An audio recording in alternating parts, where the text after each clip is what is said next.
Connecting for His Coming. 5 Steps for Effective Community Engagement by David Springer. David Springer, MSW, is a pastor at the Berean Transformation Center in South Bend, Indiana, United States. A certified social worker, he is completing a Master of Divinity at Andrews University, Berrien Springs, Michigan. A recent Lifeway research study revealed more churchgoers serve regularly in their churches than in their communities. According to U.S. Protestant pastors, on average, 42% of adult churchgoers volunteer in their churches, but only 27% volunteer in their communities. The Great Commission is a resounding call to venture forth, make disciples, baptize, and teach. This divine mandate transcends not only the boundaries of clergy and laity, but also the divide between the church and the world, compelling all believers to forge meaningful connections within their communities and beyond. The Lewis Center for Church Leadership affirms, quote, "Churches can no longer open their doors and expect that people will come in. Effective congregations go into the world to encounter those in need of the gospel." End quote. Jesus' first words, quote, "Go therefore," end quote, indicate that we are expected to go and not wait for those in need of the gospel to come to us. Jesus instructs us to fulfill this commission by taking the gospel to all nations and engaging with them. We cannot hope to fulfill our calling otherwise. The example of the disciples going into various lands and connecting with different people groups supports the idea that we too must obediently fulfill the Great Commission. This mandate has always been the calling of God's people, even from the earliest days. Commission. The proclamation of the everlasting gospel resonates in Revelation 14, verse 6 and 7, as the first angel's message calls to, quote, "every nation, tribe, tongue, and people," end quote. The Greek term ethnos, translated as quote, end quote, nation, is employed in both Matthew 28, verse 19, and Revelation 14, verse 6 and 7. Throughout the New Testament, this term is often translated as quote, end quote, Gentiles, referring to those distinct from the Israelites regarding religion and culture. Remarkably, a term historically used by the Israelites to denote separation is the same word God utilizes in 2 passages concerning the gospel mission to underscore that even those who differ from us in ethnicity, language, or politics remain included as objects of His divine love. God is calling the church to recognize that all humans are the objects of His love and in need of the gospel. We must not replicate ancient Israel, who shunned the Gentiles, describing them with the term ethnos. In Matthew 28, verse 18 to 20, Jesus shows us that the mission of salvation encompasses all nations. The imperative to, quote, "fear God and give Him glory, because the hour of His judgment has come," end quote, echoes Christ's mission to bring hope to a suffering world. Compassion. We cannot expect to bring hope to the world if we are afraid to connect or engage with others who are not like us.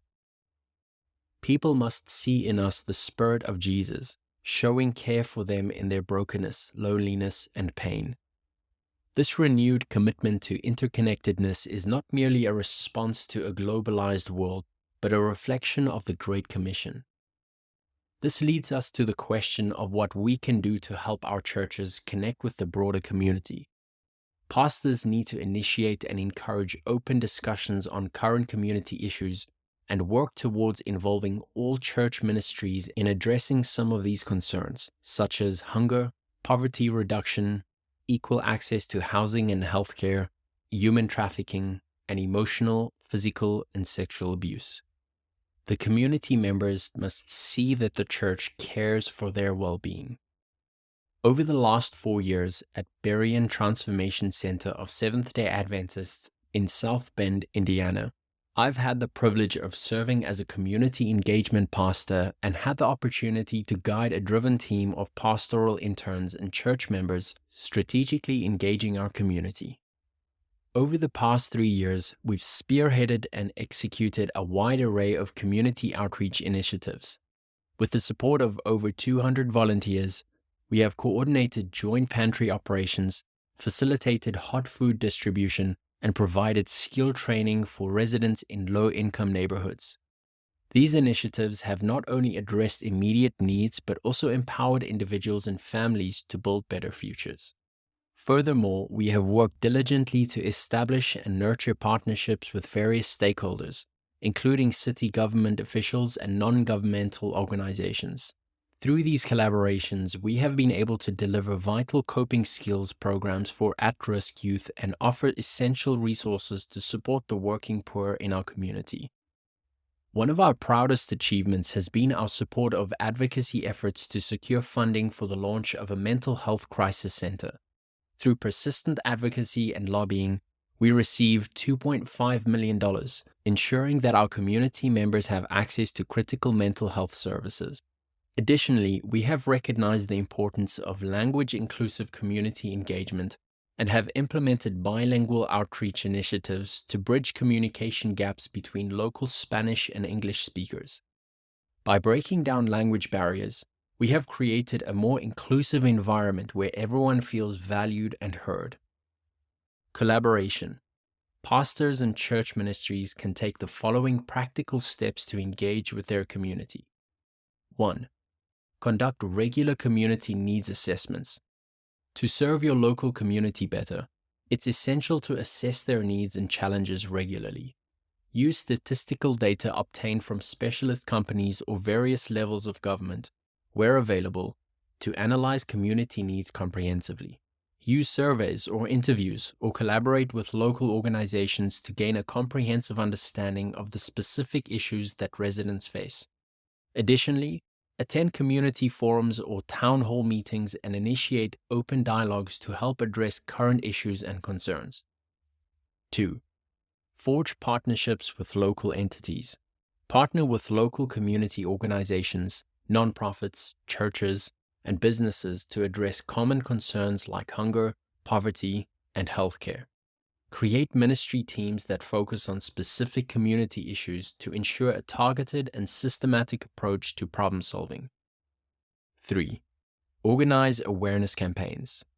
Raise awareness about prevalent community issues through educational workshops, seminars, and informational materials. Inform people about challenges facing the community and ways to contribute to potential solutions. 4. Implement service projects.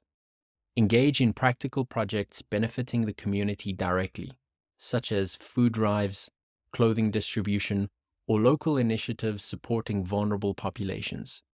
Foster a sense of community and compassion among participants by encouraging volunteerism.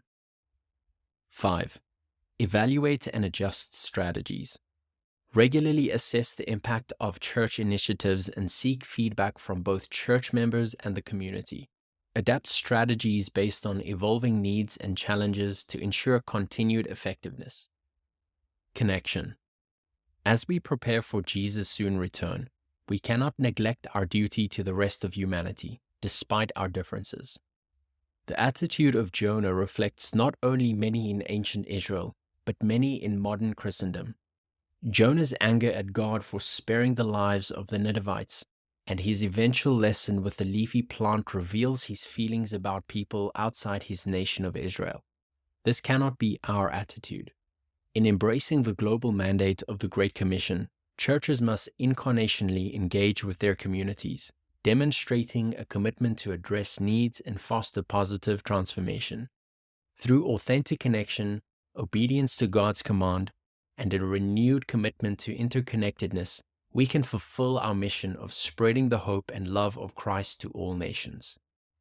Community engagement must be integral and not tangential, compulsory, not optional, and inclusive, not divisive. This must epitomize those called to proclaim the everlasting gospel and fulfill the Great Commission. For bibliographical and biblical references on this article and for much more content for pastors and church leaders, please visit ministrymagazine.org.